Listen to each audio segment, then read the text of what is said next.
Sobre o rio Uruba, Uruba, ou como diz os mais antigos, Urubá, é uma palavra que se refere a uma planta aquática que fica em terrenos brejosos e beira de rios, chamada Uruba, Urubá ou Caetê, que a parente mais próxima é a araruta, né? Que os antigos também faziam uns biscoitinhos com a raiz dessa planta. Esse nome provavelmente foi dado pelos índios Mongoió, que são os primeiros habitantes aqui da nossa área, são chamados também de Camacan.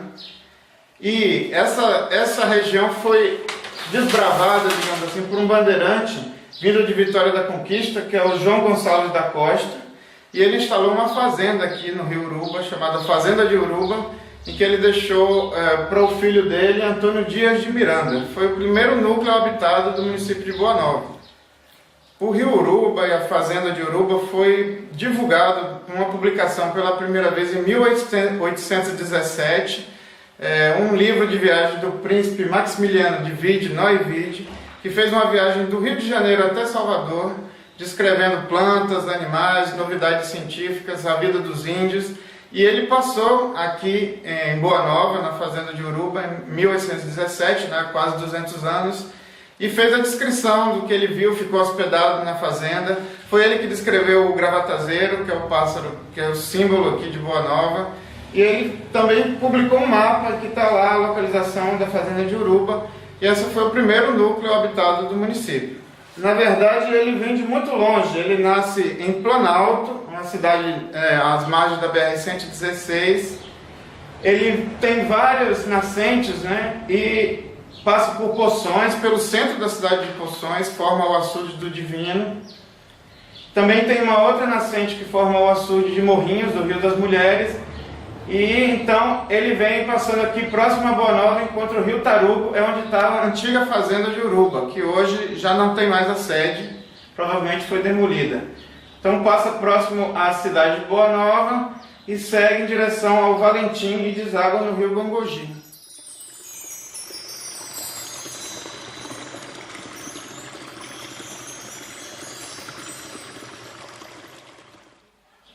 E era assim. Passava o dia todo no rio. Tinha dia que Casimiro chamava a gente para pescar, a gente ia.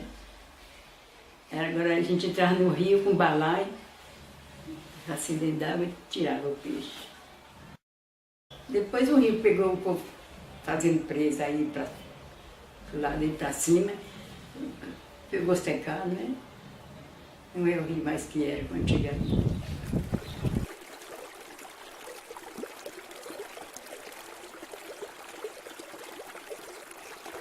Eu conheço esse rio, eu sei do nome, certo? Porque o povo trata rio da Uruba. É o rio Urubá.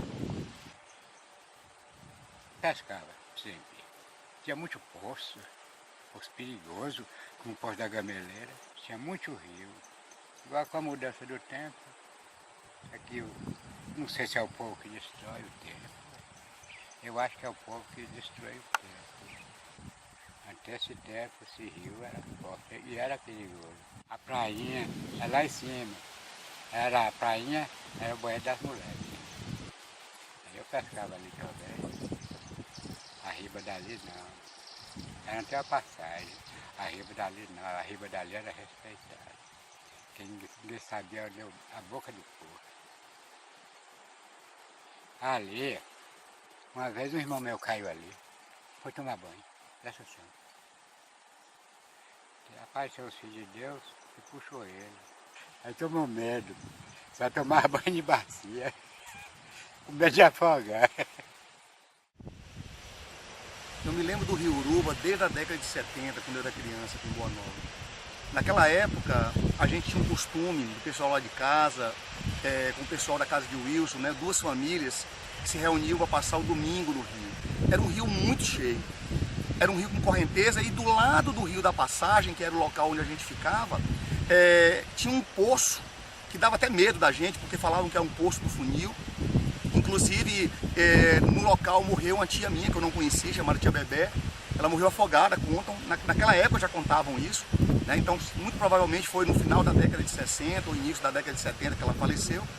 Então era um lugar com muita água, E logo em seguida, depois da passagem, que deve ser bem para lá, perto da Jaíba hoje, a gente ia para a prainha. Então o rio, ele tinha vários pontos, né? Era o mesmo rio, mas tinha vários pontos, como se fossem praias diferentes, né? E era um local que realmente todo mundo, chegávamos lá e encontrávamos por volta de 100, 150 pessoas que também pensavam o mesmo que a gente, né? Então assim, a década de 70 foi bem isso.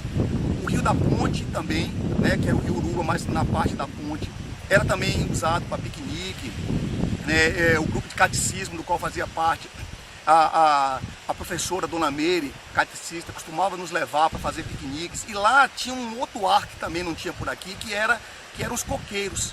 Eram muitos coqueiros, então assim, pra gente era algo fascinante, né? Olhar aquela ponte de baixo, altíssima para uma criança, então era algo que fascinava.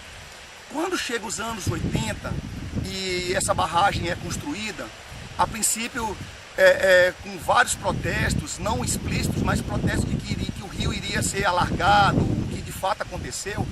Mas mesmo assim, na década de 80, a gente podia ver ainda uma barragem com muita água. Depois disso, as minhas vindas de Minas anualmente já era algo que me causava profunda tristeza. Sempre que eu vinha para cá ou ia para o Rio da Ponte observar, me causava profunda tristeza aquele filete de água ou então aquela água muito suja. Isso me dava a sensação de algo perdido, de uma riqueza perdida.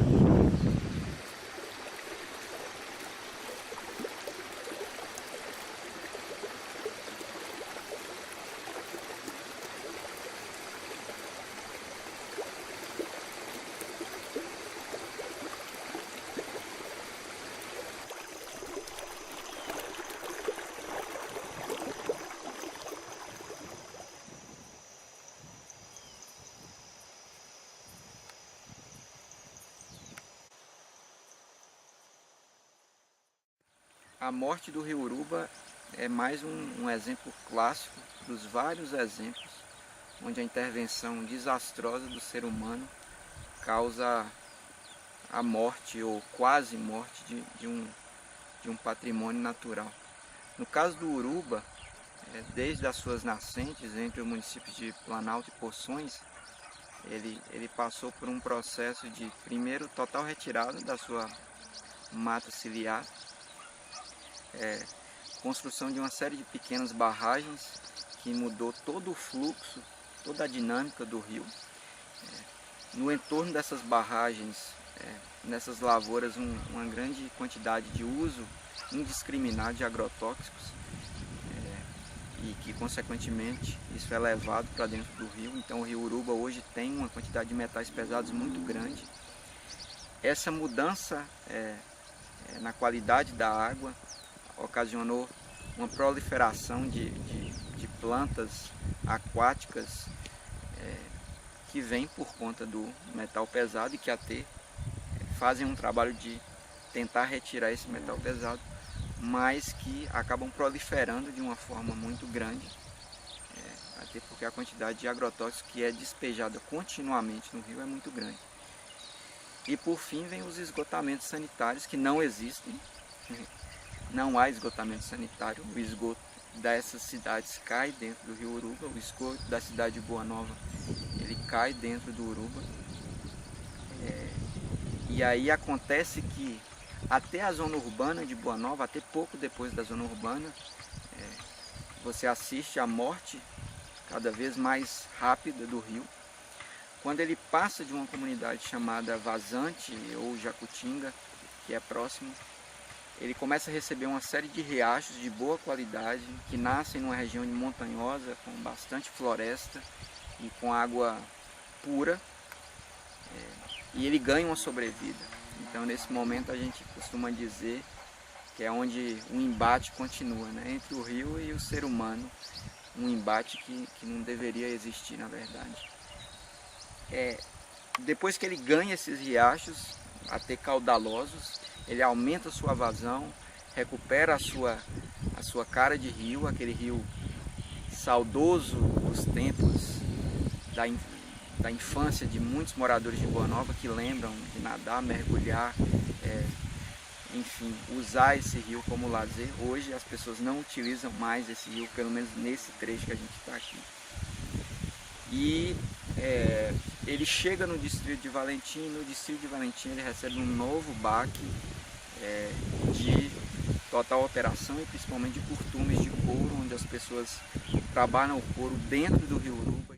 Na verdade, o Uruba é difícil prever o seu futuro, mas a sensação que dá é que ele vai morrendo da nascente até a sua foz no Gongogi, e o Gongogi, por sua vez, cai no Rio de Contas tão alterado e tão sofrido, e que vai cair em Itacaré, no Oceano Atlântico.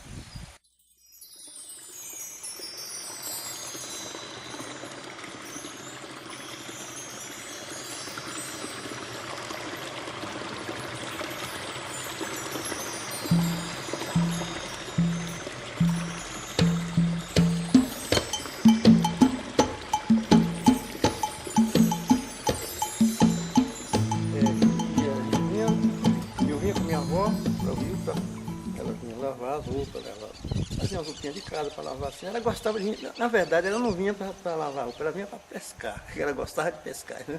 E trazia um balaio, e aí pegava cambuti, pegava o caranguejo, que tinha um caranguejo também. Ele era diferente, mas era um caranguejinho, e tinha que pegar uns grandão, e ela trazia a farinha, só a farinha e o sal. E a gente passava o dia inteiro aqui, e ficava aí, ela pescando e tudo. E, bom, como a água que vinha dessa tabuna, que vinha daqui, por esse lado, formava um lago aqui, onde a gente podia tomar banho, a gente que era menino, né, criança ainda, que, no caso que a gente vinha e ia andando e a água ia ficando até aqui assim, mais ou menos, né? Até assim. E quando chegava aqui, aí, bom, a gente ficava onde pode tomar pé. E daqui para lá, o poço daqui para lá, esse poço era só para os adultos. Não, a gente não podia ficar à noite. Mas chegava lá em casa, fulano estava mergulhando no poço dos homens, dos adultos. E aí, pô, ficar. Até quando a gente começava a nadar um pouquinho mais, que a gente poderia ir no poço dos homens. Então, sem contar que tinha época, nessa época do ano, mais ou menos assim, era que já tinha enchente, que inundava isso aqui tudo aqui. Isso tudo que você está vendo aqui, ó, era cobria a ponte velha que tinha lá em Rio, e aí interditava a estrada.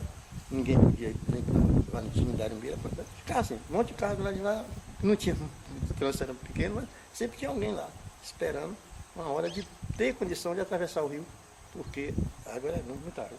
E nessa coluna já baixava a água, ficava aquela água cristalina, aquela de maré, a gente ficava a ver o fundo da areiazinha no fundo, que mergulhava de boa, era legal demais. Ninguém tomava banho em casa, não. Vinha no rio de manhã cedo, tomava banho cedo, à tardinha de cedo, todo mundo com suas toalhinhas no pescoço. Vamos lá, vamos banho no rio. O Lajedo de Pé de Deus, né, que era também era como se fosse uma praia. O poço do Lajedo de Pé de Deus tinha uma aranhazinha também, que a gente ficava só com os pés dentro d'água assim, brincando, mas só para ficar olhando. As meninas de maiô, que rapaz, elas estão tudo de maiô. Parecia uma praia. Na risada, né? Então, era assim, mas legal demais. É pena que isso tudo está aí, desse jeito aí que você está vendo, né? Isso está acontecendo agora, né? Aconteceu a gente ter tudo isso e não ter, mas hoje, imagine, né? Imagine se a gente não cuidar das coisas assim, de lá.